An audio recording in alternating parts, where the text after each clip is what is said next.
Chapter 8. The Strange Tree. Jake quickened his pace, continuing forward in the darkness. But the clear footsteps behind him maintained their steady pace, following closely. No matter how much Jake sped up, he couldn't shake those footsteps, and as time passed, the footsteps grew closer and closer. At first, the footsteps seemed to be 5 or 6 meters behind him, but soon, they felt about 3 meters away. Walking further, the footsteps were almost just 1 meter behind him. Jake gripped his phone tightly.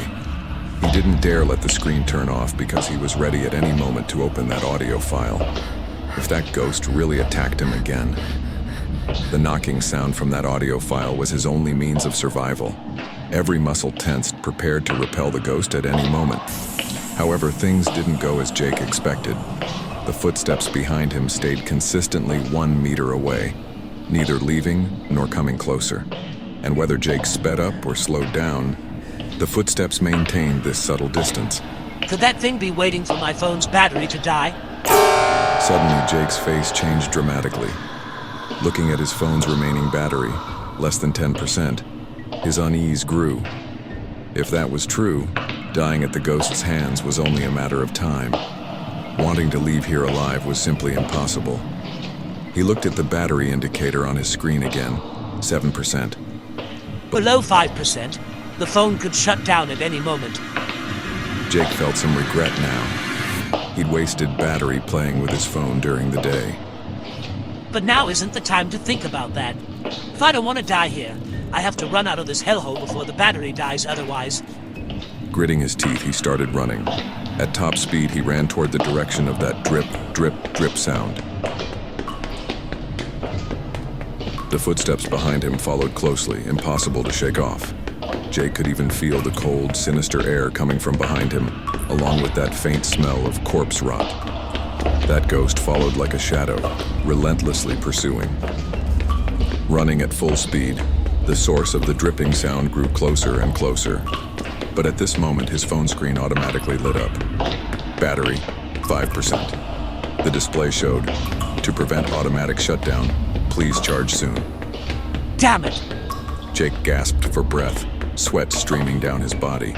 He glanced at it, his heart growing more panicked. Though he was exhausted, he didn't dare stop. Stopping meant waiting for death. He continued running desperately. Suddenly, a weak beam of light appeared in the darkness ahead. The light showed a faint red color, especially clear in the darkness. Like a spark in the night, weak but conspicuous. That's... Jake's eyes lit up, his heart leaping with joy as if seeing hope for survival. However, at this moment, the phone in his hand vibrated. The screen lit up again. The display showed, shutting down automatically. Though there was still some battery left, the phone had begun forcing a shutdown. And just as the phone screen completely went dark, Jake felt a sinister cold aura envelop him from behind. The footsteps rapidly closed in. That thing instantly closed the 1 meter distance. Right behind him. Though he couldn't see in the darkness, he could feel a cold, pale hand reaching over, passing by his ear, grabbing for his neck. No matter how he ran, he couldn't escape that hand. Am I going to die here? Jake already felt those cold fingers touching the skin of his neck. A cold like ice instantly spread through his body, raising goosebumps all over. The faint smell of corpse rot filled his nostrils. There was nowhere left to run. In the darkness, that beam of red light became more and more conspicuous. Suddenly, the footsteps behind him stopped and instantly disappeared. That cold hand that had just touched Jake's neck suddenly froze, not gripping it. Having run forward a few more steps, Jake felt the thing behind him pull back. It seemed the ghost had stopped chasing him. What? What just happened? After running forward a bit more, Jake really couldn't run anymore. He stopped, gasping for breath. His whole body was covered in cold sweat, his heart still pounding. Thinking back to that dangerous moment, he was certain he'd survived not because of luck, but because the ghost had given up pursuing him. But why? He listened carefully to his left and right. The footsteps that had been following closely no longer appeared. He seemed temporarily safe. Never mind for now. Since that thing didn't follow, that means I'm okay for now. Either way, I need to get out of here as soon as possible. Jake caught his breath. He lifted his head to look at where the red light was coming from, then walked toward it. Soon he reached the location emitting the red light. A light bulb? A glass bead? Jake was puzzled. In the darkness, he really couldn't see clearly what it was. He tentatively reached out to touch the spot emitting the red light. Ah! Instantly, Jake felt a sharp, intense pain. He quickly pulled his hand back. This isn't a light. What terrified him was that the glowing red orb had stuck to his hand, and it was writhing crazily, boring through an opening and penetrating into the back of his hand.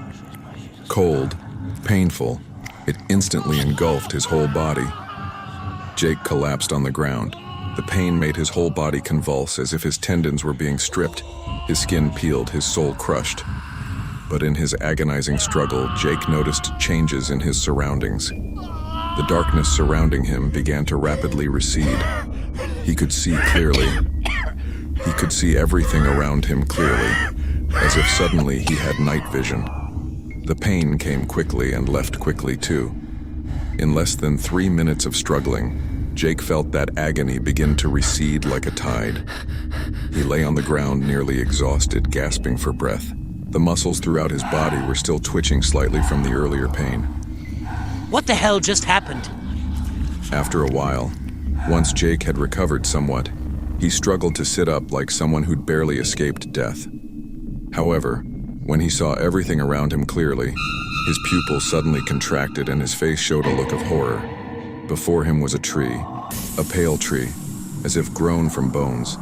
Hanging on the tree were tattered human skins, filthy cloth strips, dried corpse heads, strange paper banners. But what terrified him even more was that lying on the tree trunk was a figure, a full 4 meters tall.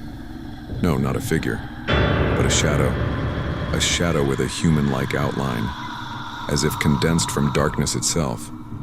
This tall, black shadow was motionless, hanging upside down on the tree, head facing the ground. Looking more carefully, he discovered that through the shadow's chest was nailed something as thick as an adult's arm, an iron nail. No, to be precise, it should be a coffin nail commonly used in folk traditions. The coffin nail had been driven into the tree for who knows how many years, covered in rust looking like it might break. Black blood was flowing from where the shadow was nailed. The dripping sound he'd been following all along in the darkness. It was this. But when Jake saw the head of this giant shadow, his whole body turned cold. The shadow's head had no facial features, only a hollow indentation. That indentation seemed to be where the shadow's eyes should be. What had been emitting red light earlier seemed to be its eyeball. Jake looked at the back of his hand.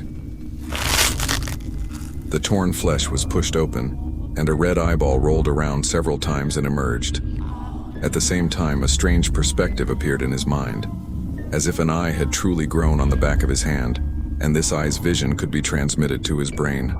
Bizarre, grotesque, or perhaps some unknown ability. But Jake looked at this strange bone-white tree, and the human skins, dried corpses, and the giant shadow nailed to the trunk. This place is weird. Whatever this tree is, I'd better leave quickly. He vaguely sensed that this giant shadow nailed to the tree was even more terrifying than that old man. And he also seemed to feel that the dried corpse hanging from the tree, its hollow eye sockets seemed to be watching him in the darkness. A bone-chilling feeling. He looked at the red eye protruding from the back of his hand. A shadow fell over his heart. Impossible to dispel. But now wasn't the time to worry about this. The surrounding darkness seemed to have receded. Jake could very clearly see everything around him. This was a dim, endless space empty of everything except this bone-white, withered tree. Like another world. Not at all the school he knew.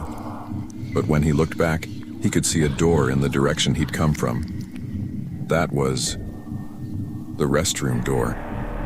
So the door had been this close to him all along. He just hadn't noticed it before.